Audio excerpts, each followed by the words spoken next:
And call the meeting to order. First up tonight, we have a proclamation.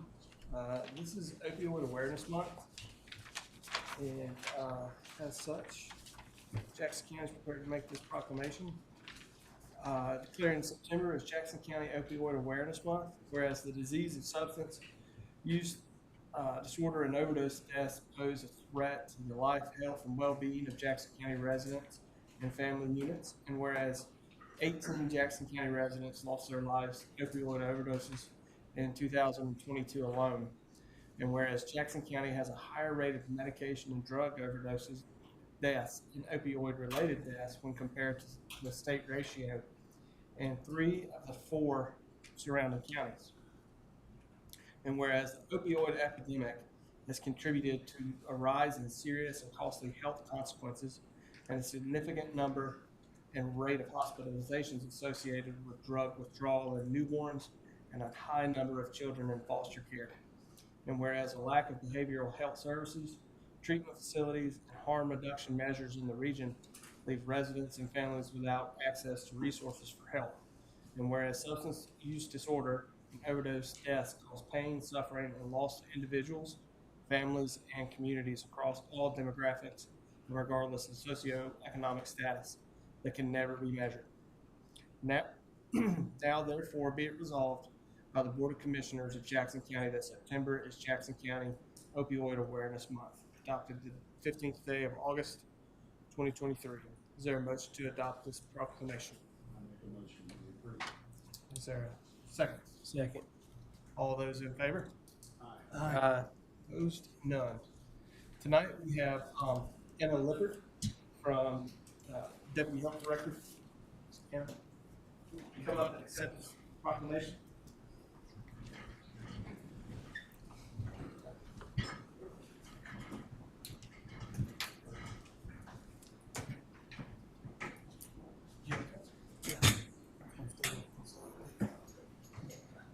How you doing? Thank you. So we should, on the side here. 1, 2, 3. 1, 2, 3. Thank you, we appreciate it.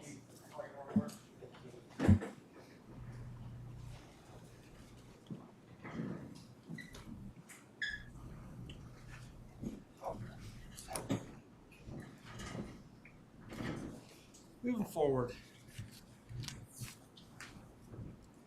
everyone has a copy of tonight's agenda. If there's any adjustments to this agenda, please let me know. I'll seek a motion for approval. So moved, Mr. Chairman. A second. Second. All those in favor? Aye. Any opposed? Motion carries. Next, we have our minutes from August 1st. Everyone's had a chance to take a look at those. There's no need to amend them. Seek a motion for approval. So moved, Mr. Chairman. And a second. Second. All those in favor? Aye. Opposed? None? Carries. All right. For administrative reports, this week I have nothing to report from the chairman's position. Any other commissioners have anything to report? I would just like to report that I attended the health meeting last night and had a great time with those ladies back there and learned a lot. Being it's my first meeting, but I'm looking forward to working more with them in the future.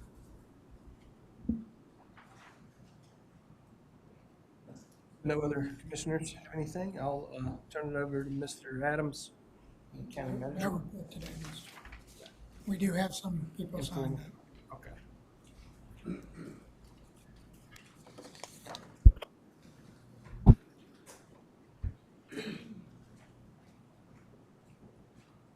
All right, we have some public comment. We'll start off with Ms. Clark. How you doing? Doing great, thank you. Good.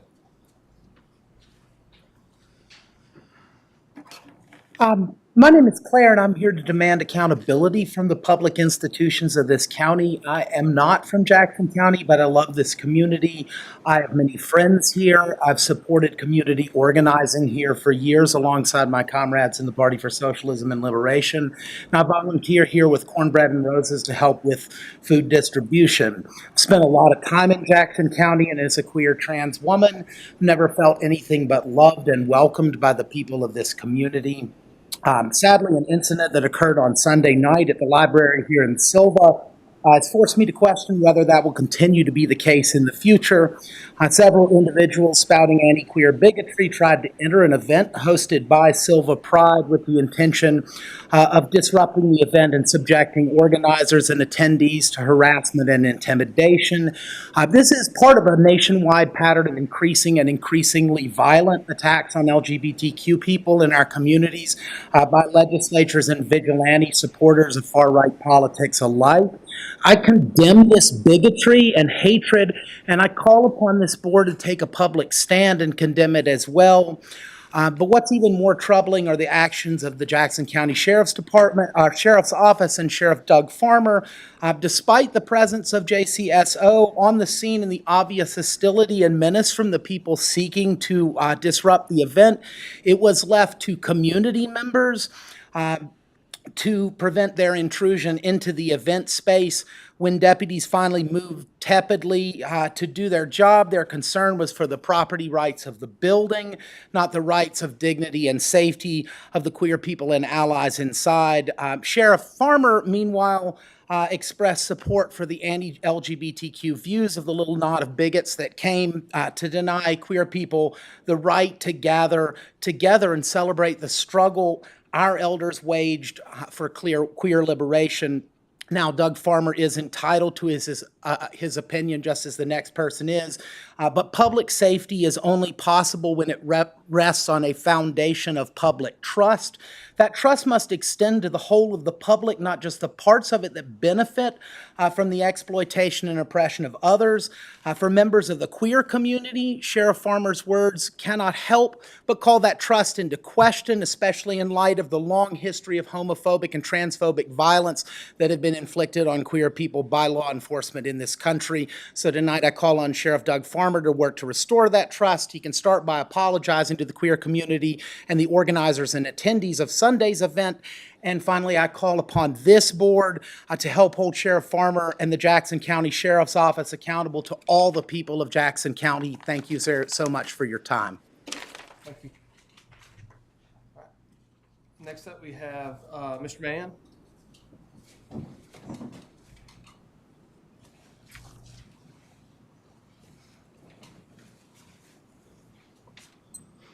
Good evening. Thank you all for giving me the chance to speak. My name is Nathan Mann. I'm a resident of Jackson County. I'm here to speak about the same event as my friend Claire. My wife and I went to the public library this past Sunday night after we heard from some of our friends in the LGBTQ community that there were concerns about some angry people coming to disrupt the drag show that was hosted by Silva Pride. And as I was there, I'd like to give some observations of what I experienced while out there. Law enforcement did the bare minimum required of them and only did that with a lot of prompting from us. Prior to the event, the Sheriff's Department personnel were clustered together in their cars and off to the side. They were not interacting with the event staff or stationed out front. And because of that, they didn't notice when the angry individuals arrived, came up to the building, confronted the people working the event on site, and became belligerent and confrontational. The law enforcement officers only came onto the scene and intervened after a county employee went over and asked them to. And at that point, we already had conflict, and it could have been avoided and entirely prevented. And that period before the Sheriff's Department came over and got involved was tense and potentially dangerous. After that, law enforcement officers did not adequately contain the angry individuals without our prompting. After the irate individuals were identified and moved away from the building to create a protest zone, as is their right to do so, the primary person who was repeatedly threatening loudly that he was going to force his way into the building kept moving closer and closer to the building. The officers were not watching him, and behind every single one of their backs, he came within a few feet of the door. And the only reason that he didn't breach the building is that we went out and requested that law enforcement do what they said they were going to do, which is to keep them away from the building, particularly the most hostile individual of the group. I don't know what would have happened if that man had entered the building. Neutrality was implemented, but poorly. Sheriff Farmer clearly said at the beginning that he did not like or support what was going on at the library, and that he agreed with the aggressive individuals coming to disrupt the event. He said he was required to remain neutral. That is clearly not neutral, and it showed an imbalance of power as well as a sympathy towards bigoted and threatening behavior. The most agitated person at the event was very angry that his tax dollars go to support the library and that he doesn't have access to the building at any time that he wants or control the library's operations and policies and procedures. I would like to highlight that the event space is rented out for a fee, and the financial cost of such an event is not paid for or subsidized by tax dollars, but rather it is paid for by whoever is renting the event space at that time. And finally, the most important thing I'd like to point out is that Sheriff Farmer clearly explained to those individuals who came out to disrupt the event that the library was closed and that Silver Pride was there using the meeting room because they had rented it and paid for the space in accordance with library policies and procedures. It was clear that the Sheriff's Department was providing the minimum amount of protection because the space was rented. So my question is, what happens at other times when space isn't rented or owned? People should be safe and entitled to protection always, regardless of their ability to pay. It was made abundantly clear that the Sheriff's Department was providing a minimum level of protection at a time and a place because that space was rented, not because the attendees are human beings and members of our community who deserve safety, protection, and respect and dignity. Thank you for your time. Thank you. Sarah DeArmond?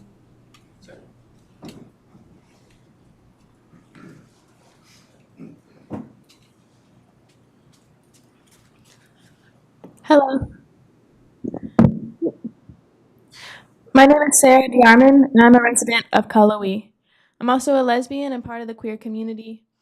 I love living in Jackson County, and I love the people here. I lived here for 3 years, I work here, and I garden in community plots here. I'm also an organizer with the Answer Coalition, a local chapter, which stands for Act Now to Stop War and End Racism. Every day, I'm inspired by the ways our community in Jackson County looks out for each other and lifts each other up. But I'm disheartened by and upset by the lack of support from the institutions of this community. Sunday night, right-wing protesters showed up at the Silva Pride event to harass attendants and performers, whose existence they found, quote, repulsive. The organizers of Silva Pride called on the county sheriff and town police to protect them, but when the sheriff showed up, he did little to remove the bigots from the scene and protect the queer community. They were granted this bare minimum protection not based on their status as community members, deserving of safety and dignity, but because they paid for a private venue. It was made clear that our law enforcement cares more about the rights of property and bigots who spew hate speech, more than the rights of the queer community to simply exist and to celebrate that existence peacefully. Queer people have every right to exist in this community and to be treated with respect and dignity by other community members, and especially by town officials and law enforcement. I shouldn't have to come up here and state obvious truths that we are human beings, just like everyone else. That should be a given. Tonight, I ask for our law enforcement to be held accountable to their responsibility to protect every member of this community, and to apologize to the LGBT community for their blatant disregard of our safety and dignity. I call on the county commissioners to make a statement in support of the LGBTQ community and against hatred. Thank you.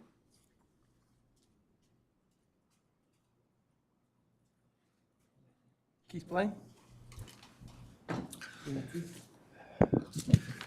Hey, County Commissioners, I'm Keith Blaine. I'm a resident of Silva. I've got two topics I want to speak on tonight. The first one is the nominee for the SCC Board of Trustees. So I am recommending Dr. C.Y. Wang. He's a Associate Dean of College of Health and Human Services at Western. He has dedicated his life to higher education. He's not only got a master's degree, he's got a PhD degree. He spent decades in higher education. So I think he is very highly qualified to be on the Board of Trustees for SCC. He has no connections to SCC. I feel like any board member for any institution should not have any connections, and he would be independent oversight for SCC. My next topic I would like to talk about is going to be brought forward is number 10, on the new business of Fontana Regional Library Board Agreement. The agreement was last signed December 12th of 2012. So it's expired actually, but there's a renewal clause in there. I've read the agreement a couple times. So one thing that I've noticed, I've been to a couple of those board meetings. I just came from the Cashier's Library Board meeting. There is no public comment at the Jackson County Library Board meetings. Not on the agenda. You appoint to that board, but we cannot speak. There's only one reason you can speak at the Fontana Regional Library Board meeting. That's just if you object to a book. You have got to email the board first, then they approve it, that you can actually speak. Most people don't know how the multi-layered boards with the FLRB and our three local boards work. The upper board, FLRB, they set policy. So if two, and they're made up of 3 members of each of the lower board, so 2 counties could dictate policy for the third county. For example, if Macon and Swain set the policy at the FLRB and Jackson doesn't agree with it, we've got to abide by it. I believe the policy making should be moved to the lower board, and it's independent by county. You're funding the FLRB, but you don't appoint. So that's a first step, is making the appointments to the FLRB. That should not be from the lower board. It should be, you should be able to choose outside of the lower board in any one that you feel is appropriate, because that's the board you're funding. So that's my recommendations. I do recommend you taking your time, because it actually expired last December the 12th, and we're looking at 8 months later. So I mean, let's kind of face the facts. So there's no need to speed through an agreement that's already was expired 8 months ago. There is an automatic renewal in there, so it continues as is. So I appreciate your time. Moving on now to the consent agenda and our financial report for July. Ms. Fox.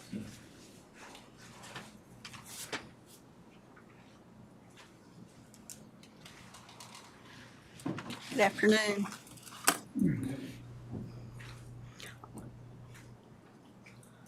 I'll go over the highlights for the month of July. The general fund revenues collected to date, $7,530,298. That's 8.51% of budget. The expenditures are at $6,908,309, which is 8.91% of budget. The revenues are $621,989 more than the expenditures. The ad valorem taxes collected is at 9.2% of budget, $4,048,032. The motor vehicle taxes collected, $176,168. That's 8.88% of budget. And the prior collections for taxes, $84,731. That's 16.94% of budget. We received the sales and use tax distribution in the amount of $1,670,342 for the month of July, which was for April sales. That amount was $135,935, less than the amount we received in July of 2022. The Article 46 distribution was $185,328. And the average increase for the fiscal year at that point is 4.82%. The landfill disposal fees collected is $227,124. That's 7.43% of budget. And the prior year landfill disposal fees, $10,708, is 12.6% of budget. Also attached to the report is Value Health's fourth quarter finance report for fiscal year 22-23. Their revenues is $823,116,720, and the expenditures is $856,672,209, with a net loss less the risk reserve of a negative $44,480,008. The operating cash available is $160,409,746, and the spendable cash is a negative $2,894,271.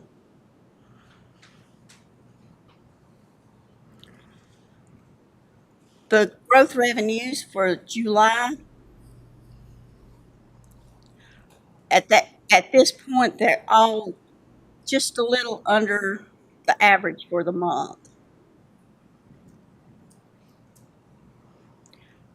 The general fund contingency balance at the end of July was $1,338,162.57. I'd be glad to answer any questions on the report. Any questions from the board?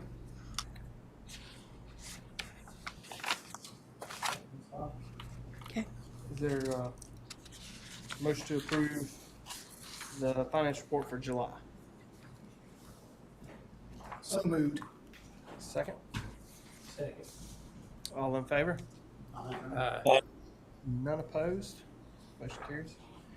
Moving on now to the budget ordinance amendments.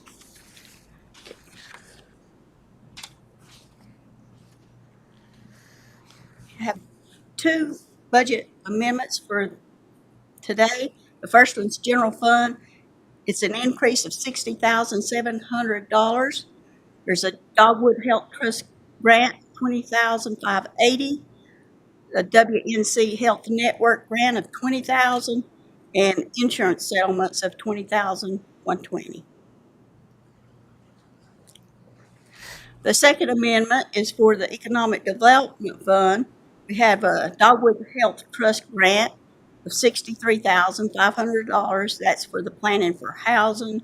And then North Carolina Department of Commerce grant of $30,000, which is a grant for American Sewing Corporation. I'd be glad to answer any questions on the amendments. Questions from the board? If not, I'll seek an approval for both amendments. So moved. And a second. All those in favor? Aye. None opposed? Thank you. Thank you, Ms. Fox. Moving on to Ms. Henson and our tax collector and refund reports for July. Good evening.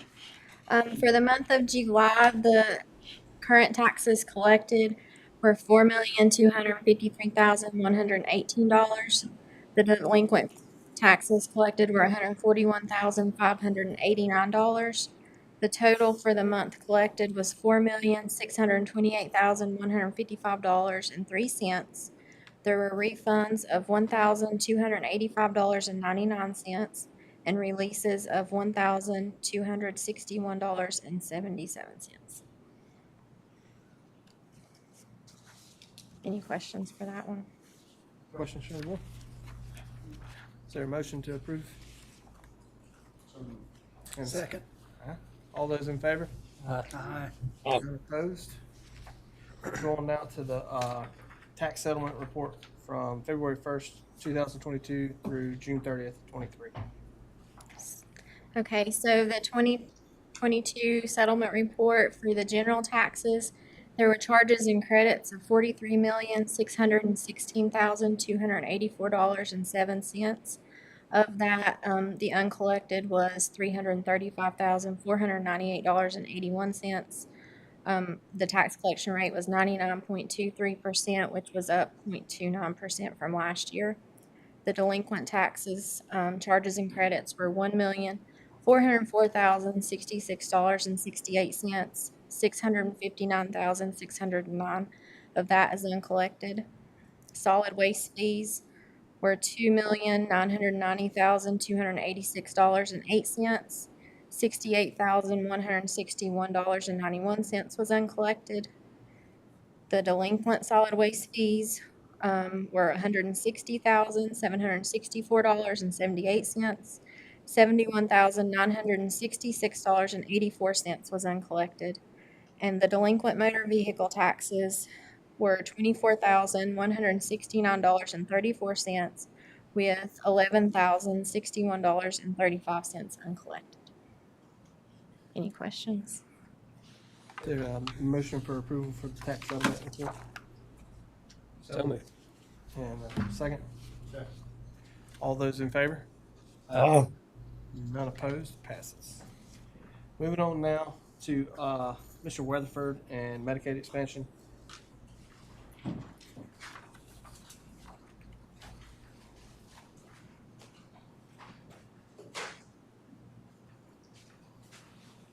Good evening.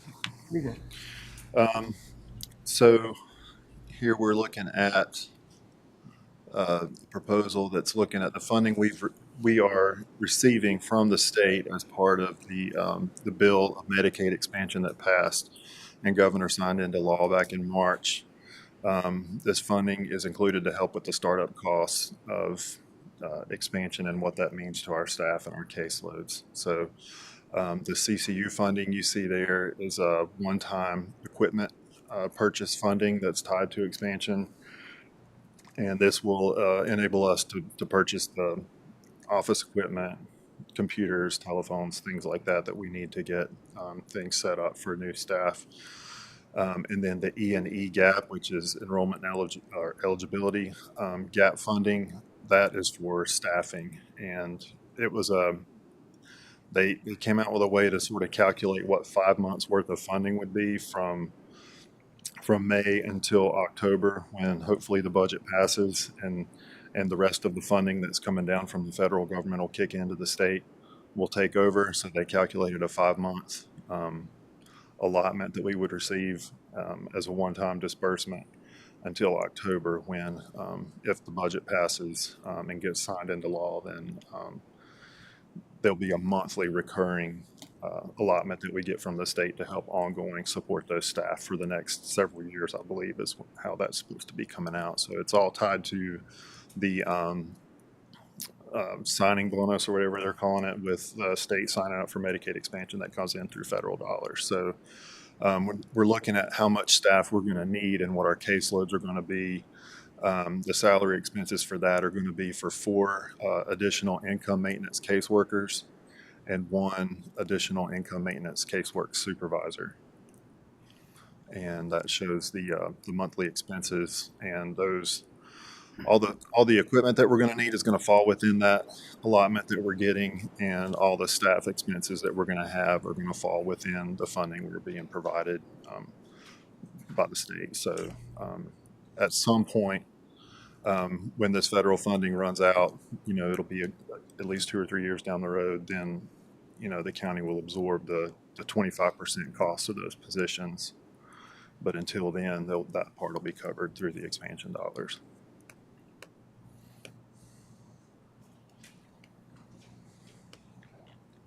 Any questions from the board? So, and I apologize for my voice here, but a couple things to note. The reason we attempted to get this in front of the board is to go ahead and let Chris go ahead and start advertising for these positions. As everybody knows, the state budget has not passed. And Chris, I don't know if you heard today, it may not happen until September now. Right. But it would still be of value to go ahead and approve these positions, allow Mr. Weatherford to advertise, and just understand that they can't be hired until the state budget is passed and these funds become available. Yeah, one thing we're worried about is, and I think a lot of counties are in this predicament right now, where we've got this funding to hire staff, but it's not triggered to kick in as of October 1. And as of right now, we've got a letter from the DHHS secretary stating that Medicaid expansion is going to start October 1. If I had staff in the building today, that wouldn't be enough time to get 4 folks trained and up and ready to roll with this. So, we're all kind of in this really weird spot with trying to figure out how the cart and the horse are going to work together in this situation. Yeah. So, but the first step is having these positions approved so that if we do get some sort of indication that the budget's going to pass and things are looking good, then we're ready to move and don't have to wait for the next commissioners meeting to do that. So. Great. The additional positions for Medicaid, you have them on the back for like a breakdown per position. You're looking at 4 workers and a supervisor. When I broke out what the estimated caseload was going to be, the increase in cases that we're going to see here versus what the current caseload is per staff, it came out to 4.4. So 4 is going to cut it, knowing it's going to cut it close, but knowing some of those cases we already have. So they're going to kind of fan out through some of the existing caseworkers, but you know, that's our best guess for right now for how things are going to look.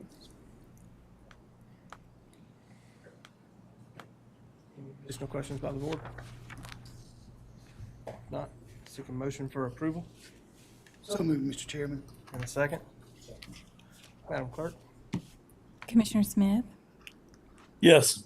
Commissioner Bryson, Yes. Commissioner Jones, Yes. Commissioner Stribling, Yes. Chairman Letson. Yes. Thank you, Mr. Weather. Thank you. Moving on now to Ms. Caraway with animal control position.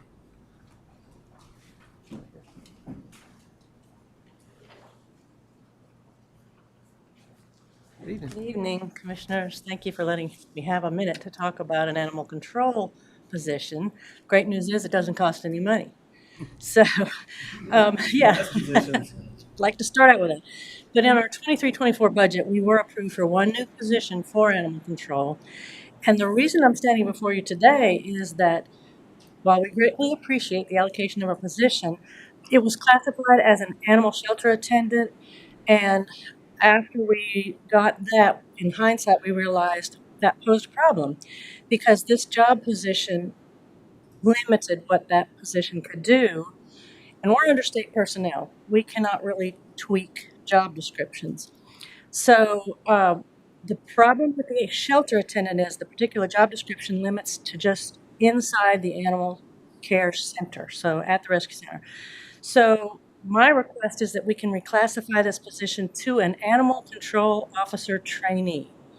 And that enables that person to also be on our on-call duties after hours and weekends. We need that coverage. And the interesting thing is, it's actually ironic, the 2 positions are the same grade. I mean, one has a little more responsibilities, yet it's paid the same. So in order for us to have that coverage for on-call, we need this position reclassified to be an animal control trainee, and we need your approval for that in order to move forward. Is there a motion to approve this animal trainee, officer trainee? So And a second.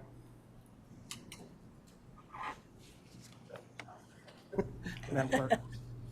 Commissioner Stribling, Commissioner Jones, Yes. Commissioner Bryson, Commissioner Smith, Yes. Chairman Letson. Yes. Thank you very much. Thank you.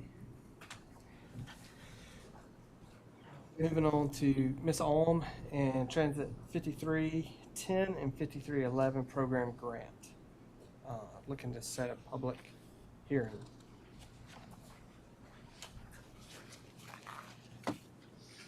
Good evening, Commissioners, Mr. Chairman.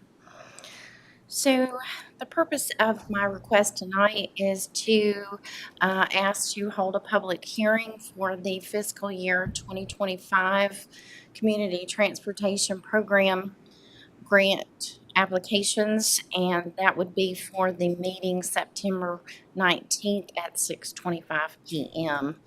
So we actually have 3 grant applications, and just noting that only 1 public hearing is acceptable for all 3 grant applications. So what we will be asking for on September 19th is permission to apply for the Public Transportation Program funding, enter into agreement with the North Carolina Department of Transportation provide the necessary assurances, and the required local match. So just as a background on these 3 grant applications, the 5311 Administrative Grant Program, that helps to subsidize the administrative costs of running a transportation system, and that includes administrative salaries and benefits, as well as office supplies, uniforms, training, and marketing.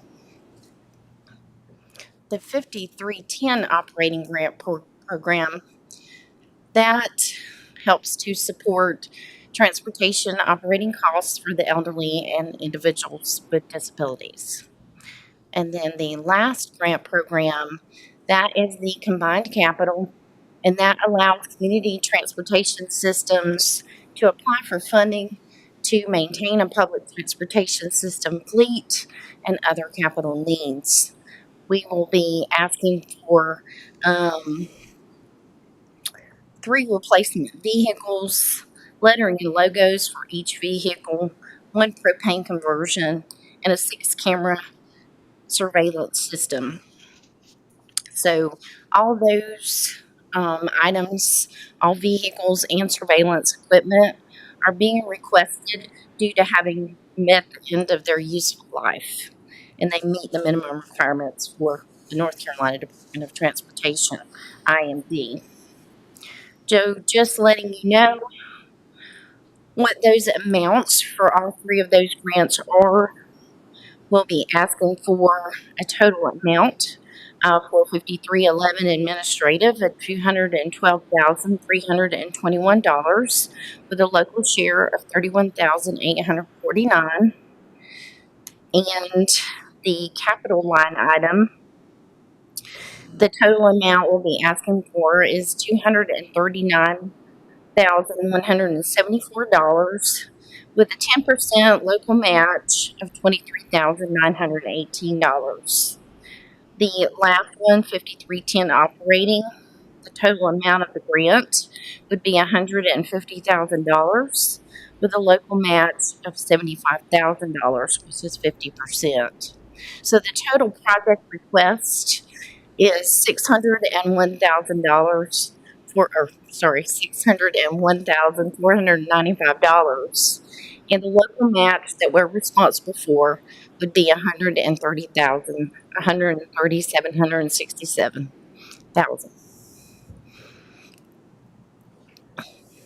I'm sorry, $130,767. Ms. Alms, when will this match be, the timing of this match? This is for fiscal year 2025. So what we would do is, with approval from the commissioners, we would apply for this funding, and then it would be included in our 2025 budget, financial budget. So that there would be a revenue line item and there would be expenses line items for these. Any additional questions from the board? It says on the bottom down here, local share amount subject to state funding availability. Has that already been approved by the state?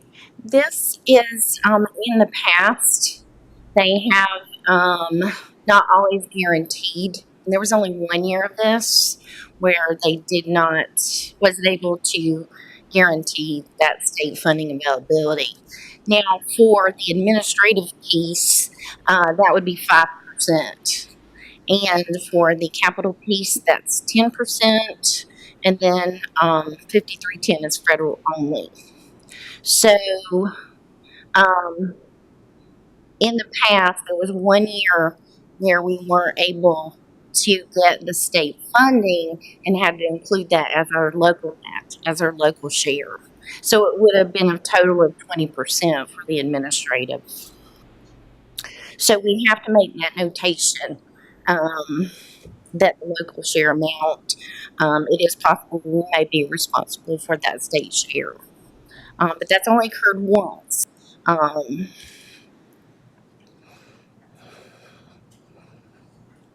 And I'll be glad to answer any more questions. If there are no other questions, I'll seek a motion for approval. Get the public hearing. So moved. Second. Madam Clerk? Commissioner Smith, Yes. Commissioner Bryson, Yes. Commissioner Jones, Yes. Commissioner Stribling, Chairman Letson. Yes. Thank you so much. Move on. Moving on to our permitting software contract. Mr. Chairman, board members, if you don't mind, I'm going to remain seated. I'm still getting my legs. Number 8, permitting software contract. I'm not asking for a vote tonight. What you do have is the final legal version between Patrick Scott and Tyler Technologies. The only real changes that were made on page, and you'll see it written in there, page 5, and it has to do with data breach and cyber attacks. And then also on page 11, it has to do with basically insurance and indemnification. What's not included in this packet, the reason I can't have you vote on it tonight, is the attachments aren't included. I had the attorneys forward me the final versions, but they didn't include all the attachments. So this will have to be tabled to the September 5th meeting. You'll have this legal version with all the attachments for approval. Moving on now to our NCACC voting delegate. We do have that coming up at the conference. Mr. Chairman, I'll defer to you if I may. Well, I'm planning on attending, so if there are no objections on this, I'll be our voting voice. So, okay. No better person to do it. Moving on to Fontana Regional Library Agreement and our 10-year review. Should I vote on that? Mr. Chairman, you may need to vote to name you as the voting delegate. Is there a motion to name me as the voting delegate for? Second. Madam Clerk? Commissioner Stribling, Yes. Commissioner Jones, Yes. Commissioner Bryson, Yes. Commissioner Smith, Yes. Chairman Letson. Yes. Moving on to the Fontana Regional Library Agreement. Mr. Adams. Yes, sir, and again, I apologize for the squeakiness here. John, tell me if you can't hear me. I'll try to speak up a little bit. So No, what I you can have- hear you fine. You're good. What you do have included in your package is the current Fontana Regional Library Agreement. What you have in there is not only the regional agreement, but you do have the attachments. This agreement does refer to 2 lease agreements for our 2 facilities that we lease out to Fontana Regional Library, one in Cashiers and then one in here in Silva. This is a 10-year agreement that does automatically renew every 10 years. So this agreement did renew. Within the agreement itself, it does talk about that every 10 years it should be reviewed. And so what brought this up amongst the managers was, as everybody is probably aware, there has been conversations in other counties in regards to this regional agreement. And as the managers started reading or just revisiting the agreement, we realized that this agreement calls for a review every 10 years. So what the managers chose to do was to go ahead and have an initial meeting. The review is to occur between the 3 boards of commissioners and Fontana Regional Library. But what the managers chose to do is to go ahead and meet, try to do an initial review, and then come back and just make recommendations to the boards. And then eventually Fontana Regional Library System would have to be involved in these conversations also. So what I'm not going to do is I'm not going to go through the regional agreement. I'm providing this information to you. This regional agreement does go through and talk about the makeup, board members. It talks about financial responsibilities. It talks about responsibilities of the operations themselves. It's a good, solid agreement that's been working for years. Now, what I have included, and this has already been presented, this was supposed to be presented last week. Obviously, we had to cancel our meeting, but this has been discussed and presented at Macon County, and it is also being discussed at Swain County tonight. I did include in front of you a letter written from the county managers. And this letter, what the intention of was just to give an initial review of the 10-year agreement, give the board the manager's assessments of this review, and then any recommendations that we could see that potentially can move forward. So a couple of things. One of the things that all the managers recognize is that we feel like that Fontana Regional Library has served our communities well for 75 years. We feel like that ultimately this multi-county collaboration has worked together well, has provided resources well, and really has functioned well through the years. The managers also, when we sat and talked, we thought that the primary purpose or goal of this regional system is to basically be the policymaking portion of the regional system itself. Whereas counties are we finance the system, and we ultimately, you basically influence the system by basically making appointments to the boards themselves. And so ultimately, the county managers come to the conclusion that we do not recommend that we move away from a regional system. We just find that the regional system provides significant benefits to individual counties and to a region as a whole. There's already a structure set up. There's already a system set up for operations itself. Now, what we did find when we got to reading the governance of the Fontana Regional Library System is we did find the governance is a little bit different. You know, I've come from different areas of the state, so I've seen different regions very similar. And we did notice that the governance is based upon, obviously, you all know that you appoint the local library board. And then within the agreement itself, the local library board appoints the Fontana Regional Library Board of Trustees. So one of the things that was noted by the managers was that we thought that it may be a good idea to move forward to make those appointments to the Fontana Regional Library Board, the trustee appointees directly by the Board of Commissioners.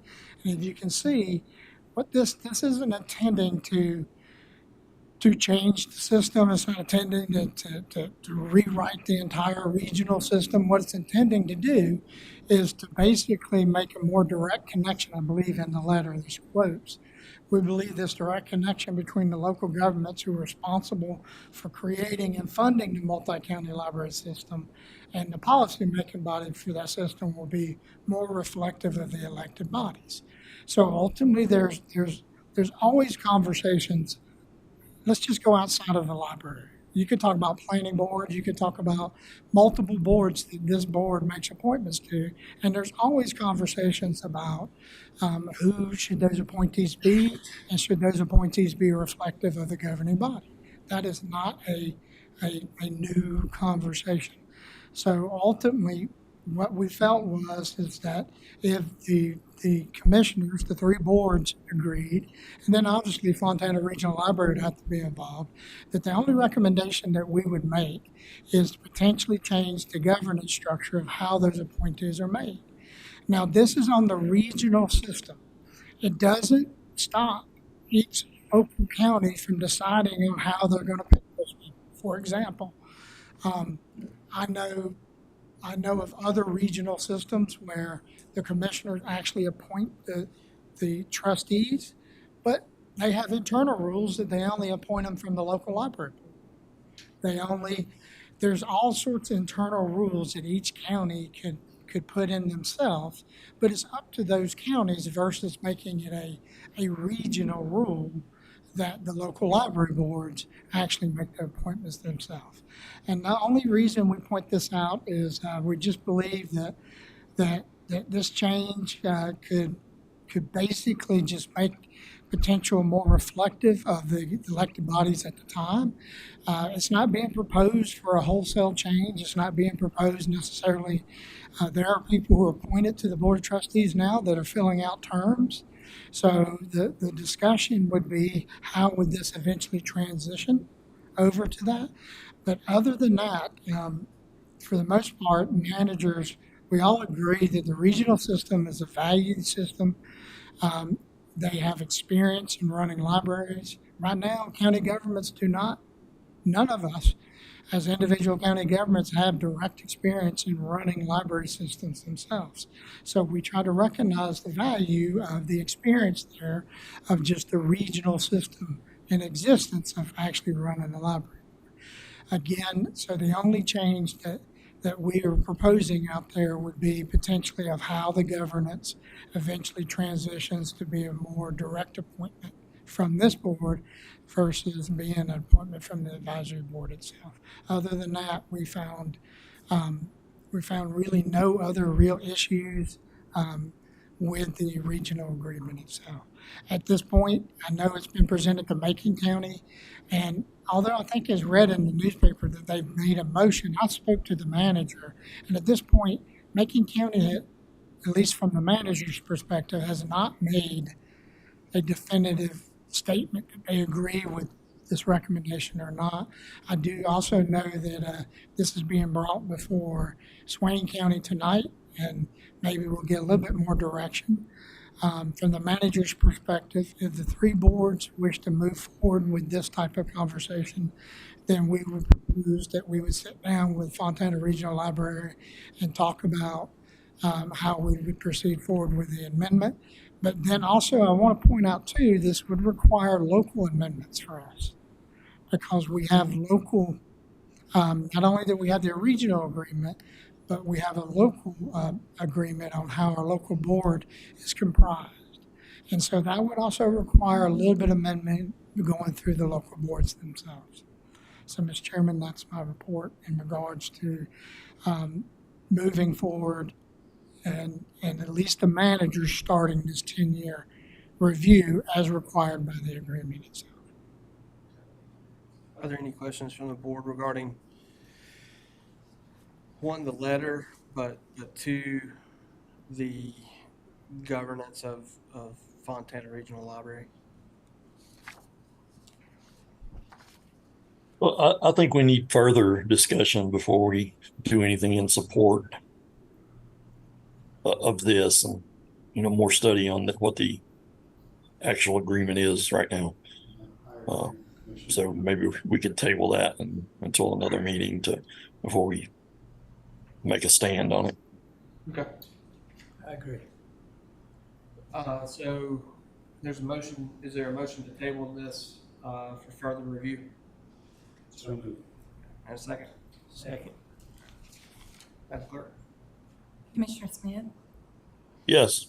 Commissioner Bryson, Yes. Commissioner Jones, Yes. Commissioner Stribling, Yes. Chairman Ledson. Yes. Moving forward to Human Services Consolidation. Yes, sir. The next topic of discussion, I've enclosed in your packets North Carolina General Statute 153A-77. This is the authority of boards of commissioners over commissions, boards, agencies, etc. This is an issue that was brought up multiple months ago by this board, and at that time the board chose not to move forward with continuing conversations in regards to consolidating Department of Social Services and the Health Department. Since then, I've been talking individually to board members, and there's been a desire to bring this issue back up for discussion. So that is what we're doing today. So what I have included in your packets for this initial discussion is the legislation itself. Again, we can come back and detail the legislation later. What I've also included is this is not a new conversation for Jackson County. This is gone through several reiterations of this conversation, all the way to when this initially was brought up multiple years ago. We brought in the School of Government to come present information to the Board of Commissioners and to existing boards. So what you have here is just basically, it's what I found to be the most concise 3 or 4 slides talking about the different options for consolidation. So just a reminder, what we're discussing here is we currently do have a separate health department board who provides oversight to our health department operations and who basically hires and fires the health director, and the health director has their statutory duties, so forth. We do have a separate DSS board that also is in charge of the hiring of the DSS director, and the DSS director has their statutory duties for all of their operations themselves. What is being discussed today is whether or not this board wishes to move forward with some type of consolidation. And so that's the types of options that we're going to talk about today. And so under the new law, it's relatively not a new law anymore. It was a new law years ago when this was initially discussed. But you can see there are relatively three options. I'll throw the fourth option in there, and the fourth option is always to do nothing, leave everything as is. So these three options are options for change, but there is the fourth option of not changing anything. So as you can see under the options under consolidation, I'm just going to jump to the first option. And the first option is the Board of County Commissioners assuming the direct role of the Department of Social Services and the direct role of the local health department. Under this does not consolidate operations. The Board of County Commissioners assumes powers and duties of both these boards after a public hearing. Now, what's key to this, in any of these options, is the county commissioners are actually assuming the duties, whether it be a Consolidated Human Services Board or a Health Department Board or Social Services Board. It does require a public hearing with 30-day notice. So as you can see, under this particular option, it would have to be after a public hearing. The Board of Commissioners directly appoints the directors. So that would be the Social Services Director and the Health Department Director. If public health is affected, you must appoint a Health Advisory Committee. As you may or may not be aware, the current Health Department structure under state law does require certain numbers of whether it be physicians, veterinarians, engineers, things of that nature.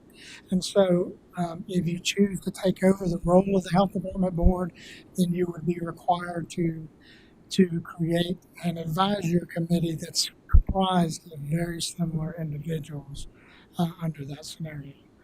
Under this scenario, employees would be subject to the State Human Resources Act. The next option, and this option actually was an option that was actually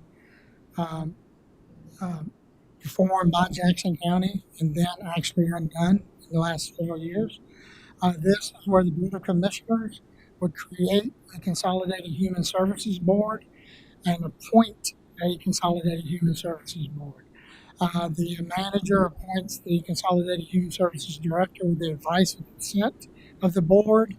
The Consolidated Human Services Director appoints a person with health director qualifications, and this would have a State Human Resources Act option.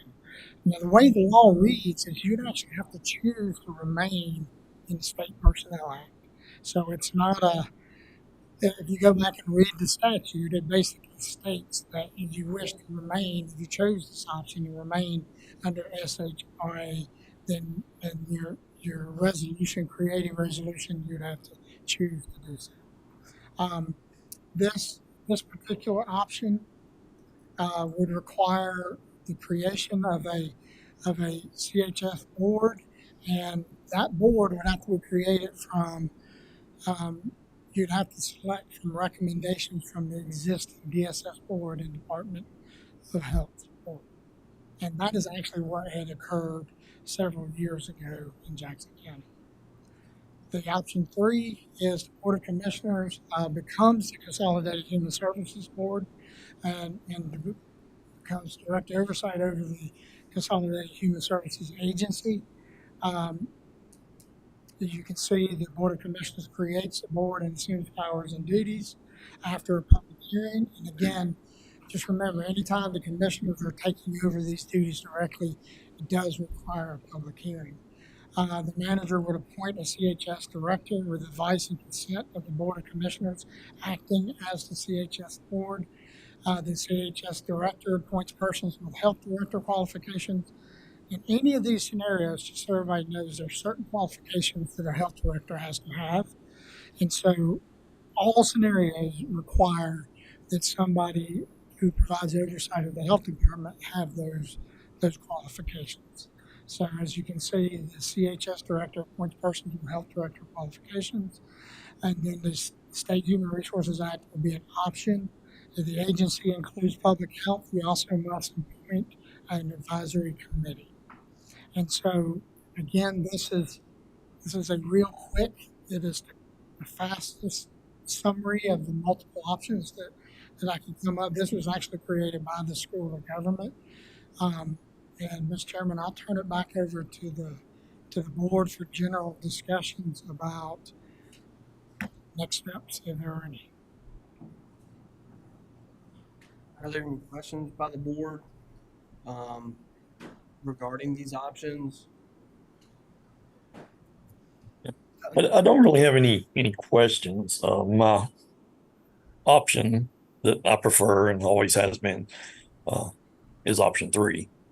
You know, nobody's going to lose their job. It gives us as a county more flexibility on salaries and things like that if we pull them into the county's HR instead of using the state HR association. It just gives us flexibility to put people in positions where we're having trouble filling those positions. And, you know, to some extent we can consolidate services where I think DSS now is contracting out drug screenings and things like that. That could possibly be done at the health department. I know they do some now, but, you know, that's just thoughts. But that would be my preferred option. I've talked to other counties, and that's pretty much the way they've done it, the ones I've talked to. So, I still don't understand the true benefit of consolidation, whether it's a financial benefit or just control, as Commissioner Smith mentioned, a little bit more control under personnel. I still have the same opinion I had when we discussed this earlier and 10 years ago when we brought it back up. And I think option 4, leave it as it is, would be the best.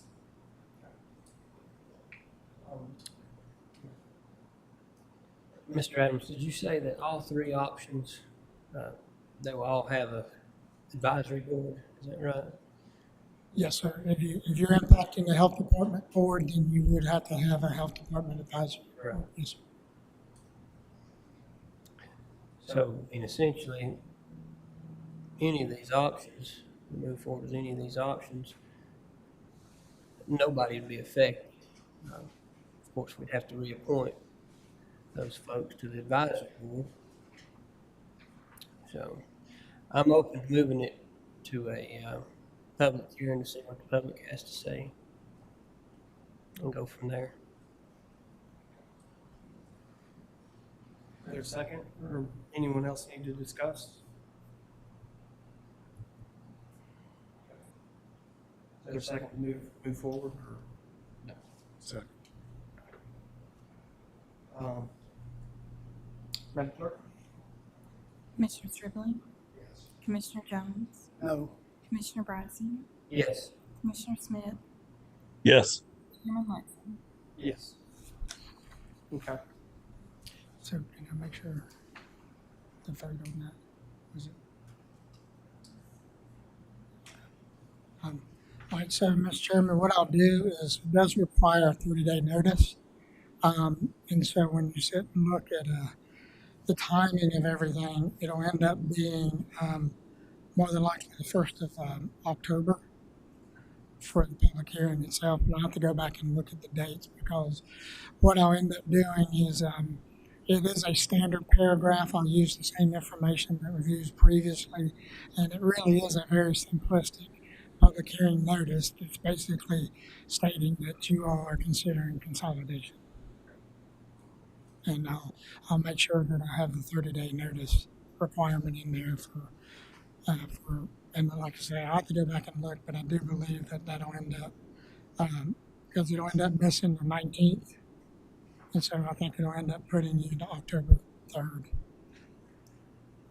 Yes, Mr. Adams, will that notice, public notice, have these 3, well, possibly 4 options in it? Previously, I did not, no, sir. Could we put them on the website Yes, so if we that can. people can at least see the options and kind of, I guess this little spreadsheet lay out some of the pros and cons. Yes, sir. Um, And remember, we'll have multiple meetings between the advertising. If you want more information out, things of that nature, I can make sure that we bring it back to this September 5th meeting just to see if there's any additional information you'd like to be put out there. Right now, it's a matter of getting a 30-day notice requirement in. Okay. Yes, sir. In my earlier education on this, and I recall that one of these options required, and this might be the information you bring back to us if it's correct. It seems like one of those boards, and I can't recall which one I'm looking at this now, had a 21 member individuals on that board. Now, I could be totally wrong and be thinking of something else, but would you check on that and see how many, each option, how many advisory numbers, individuals will be required? I think the Health Advisory Council would be the same number no matter which option we took, because it's still going to be an advisory council for health. So I think the requirements would be the same. And that's right here. I'll go back and highlight it in the statute right here. It's the answer to your question are right in here as far as the requirements of the board itself.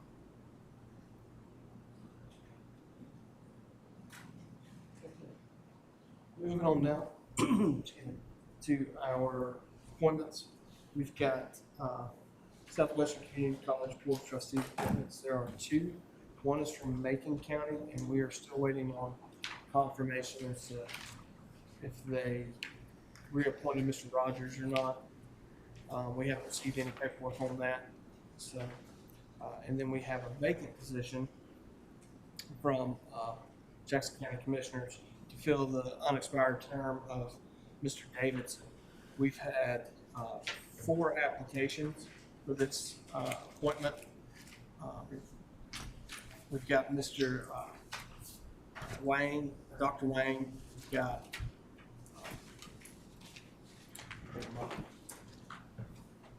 and Jack. And Tracy Powell. And Keith. Ms. Powell and Mr. Blank. Is there a nomination for any of these individuals? I make a nomination for Jack Bidman. Are there any other nominations? I would like to nominate C.I. Wayne. I've had extensive conversations with him. He's a real good guy, real intelligent guy. And he has the experience being a professor at Western to know how the internals of an educational institution works. John, on Zoom, you can't make a nomination. Oh, sorry. Is this something that we should table since there are 2 nominations? If I can't make it over Zoom, then yeah, I would like to table it. Okay. Is that the consensus of the board, I guess? Unless there's another person that wants to nominate Mr. Wang. Well, I'm kind of between Jack Goodman and Dr. Wayne, so I need a little bit more time too. So, Well then, for this, we'll table it for our next meeting and try and get some confirmation from Macon County regarding Mr. Rogers. Is there any? Thank you, Mr. Chairman. Are there any questions from the press? We actually have somebody here from the press tonight. No comments? No, I'm good right now, thank you. Okay. You sure everybody all right? With that, and we don't have a. Can we do personnel? Yes, okay, so we'll need to go into closed session tonight for General Statute 143-318.1186 personnel. Is there a motion to go into closed session? So moved. Second? All in favor? Aye. None opposed. We'll take a quick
There was no decision made. We'll need more information regarding personnel, and that was all that was discussed. Going back into our regular session, if there's nothing else that needs to be brought up, then our next regular meeting is September 5th, work session September 12th, and regular meeting September 19th. And I'll seek a motion for dismissal. So moved. Second. All those in favor? Aye. Bye. Opposed? We are